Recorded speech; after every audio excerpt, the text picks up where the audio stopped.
Hey everyone, it's Kelly here for another episode of Creating with Kelly, and look what we're going to be doing today.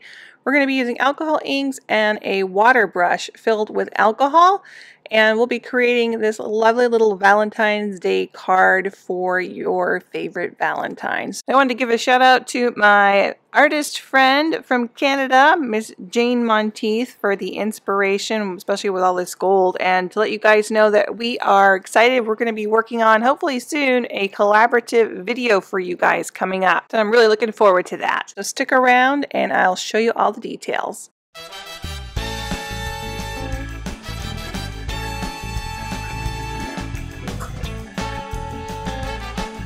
I'm totally looking in the wrong spot. Over there.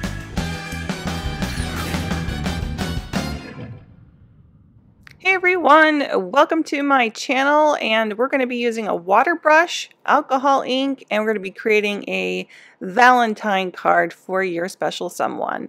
So these are the watercolor brushes. I will put a link for you down below. We'll be using just two of them, using Yupo paper and some Panada alcohol inks that are in my tray here that are currently dry. Now I have filled up my watercolor brushes, or my water brush I should say, not with water but with alcohol, because we're using alcohol inks for this. Now you will notice that the alcohol is in my tray here that's dry, so it's almost like working with watercolor because I'm reactivating that dry ink using the alcohol that's in this brush. You can see that they're quite light. That is one of the downfalls to using the water brush, is because it's going to lighten your inks. So if you want to have a mix and match, you may want to have a regular brush to work along with you so you can get some darker pigments. So I will be using one of my larger bottles here of the Panada inks, and I just dipped the tip of my brush in there. You want to make sure you don't go down too far because it will suck up all that ink and it will end up inside of your brush. So just the tip of your brush. And you can clean it off just by taking a paper towel and just working the alcohol down into the tip of your brush, and you're good to go. If you find that you're still staining it, you can get a little cup of alcohol to clean it with. Just dip it in there.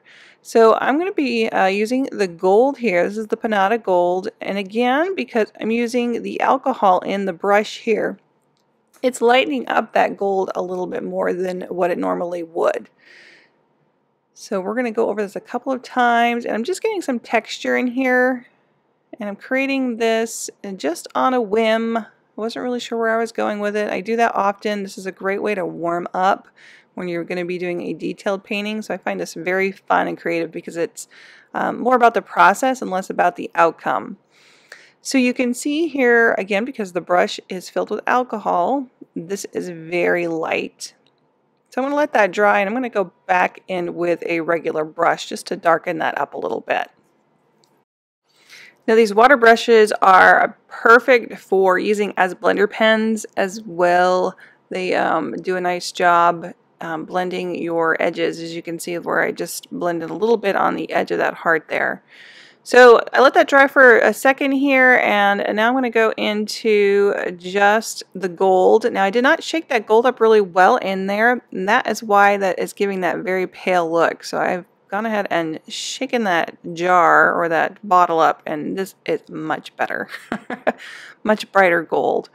So I'm just going to take this around the edge here, filling in just a couple more on the inside here. It almost looks like a broken heart, but I'm going for the whole yin and yang thing. With the pink and the blue. Yeah, maybe. So it's not a broken heart. I just want you guys to know that. Don't be sad for me. So now I'm going to use a little white gel pen here just for a little whimsical detail. And I will put a link down there for you on the Signo gel pens as well. Using my regular brush, just to get some little darker shades here, I'm going to use a little bit of the purple now. And I'm just going to edge this around. Again, not sure where I'm going with it, just kind of in the creation mode, which is really fun. Now to lighten that up, you can see here I went back to the water brush with the alcohol, and you can see how you can give this a lot of nice texture and blending in here, just to give it a little bit of extra shading. And going back in again with my Signo gel pen, just creating some little squiggles in here for fun. And then you can also use the Signo has gel pens in gold, and it also has silver. So lots of options here. You could also use the little micro pens. Those work great for this as well. So I have my finished little piece here, and I've got my watercolor card. I'm going to cut this out because I don't want the white Yupo on the edge, and we're going to actually do a little background for this just for fun because I didn't like just the white background. So I have another separate piece of Yupo paper here, again using my water brush with a little bit of the purple. And just going to create a nice little very basic background using purple and gold here. Now you can see how it does that nice shading there for to lighten the purple. Again, using a little bit of the gold here, and it again lightens it right up because you have that alcohol in there. It does some really cool things when you actually touch it against the purple. You can see that gold kind of going into the purple now, which creates a really fun background. Let's do the purple down the center here, and you know, just play with it. Just come up with some different shades and have fun with it. So I'm going to put just a little bit more of the gold in here. I did want to mention to make sure you stick around to the end of the video because I'm going to be showing what we'll be doing for next week. Now, if you guys are new to my YouTube channel, make sure that you check out the feather video. That was really fun. That was another one I did with alcohol inks, and I'll put the link for you on that. Now I have these, are really cool. They're little 1/2 ounce squeeze bottles made by Jacquard. And I am going to fill up my gold in here because people are always wondering what to do with these large bottles because they're really hard to pour from. So I just tip mine upside down. Again, make sure you shake your gold really well before you do that. And this has a really cool little fine metal tip on the end of it. So you can kind of get some little squiggly details. This is really fun to work with. And you'll notice too, this one was a little bit drier, so you'll get that finer line when your inks are dry. If you want it to really bloom like this here, you want to make sure that you do that while your purple underneath is still wet, and that will really bloom out for you. So that's a way that you get a finer line. So make sure after you're done with it, just take off that tip, and you're going to want to throw that in just a little bit of alcohol to clean it up. Make sure you clean off the tops of them because these will stick to your tops, and they come with little caps. So they're ready to go. Now you have your regular filled bottle, and it's a lot less expensive to buy it in the bulk. And again, I'll put the link down below for you on that. So I just fill it up with a little bit of alcohol, swish it around, and you can just kind of clean that up. And you're going to do the same thing with your brushes. Just a little bit of alcohol, and I just clean those up, and those are ready for the next time that you want to use them. And I found that the alcohol stays in there too. It didn't evaporate. So I do want to mention as well, I have a website that does have full classes for alcohol ink, for resin, for jewelry, and for watercolor. And if you sign up for my newsletter, you can get the special launch price on the alcohol ink coaster that I recently did just a few weeks ago. So this is my little handy dandy box for spraying. Now, because I'm using the Jacquard Panada brand, I can use the Winsor Newton varnish. And I know a lot of you not from the US are having a hard time finding that Kmart varnish. So this is another option for you, but it did not work well with Ranger inks. Was it Wild Plum? And it did reactivate it. Just keep that in mind. This works well though with the Panada inks. It does not cause a reaction from the inks. So I did a second one here as well. These are all dry. Now it took about an hour for it to dry. It was a little bit longer than the Kmart varnish. I find Kmart will dry in like 15 minutes in a warm house, 70 degrees. This one did take a little bit longer to dry. So make sure it's dry completely, and I waited for the inks to dry and I sprayed it almost immediately, so I did not have to wait initially for the first spray. So I'm going to cut this down now because my card is a 5x7 and I just want to give it a little bit of a lip here around the edge.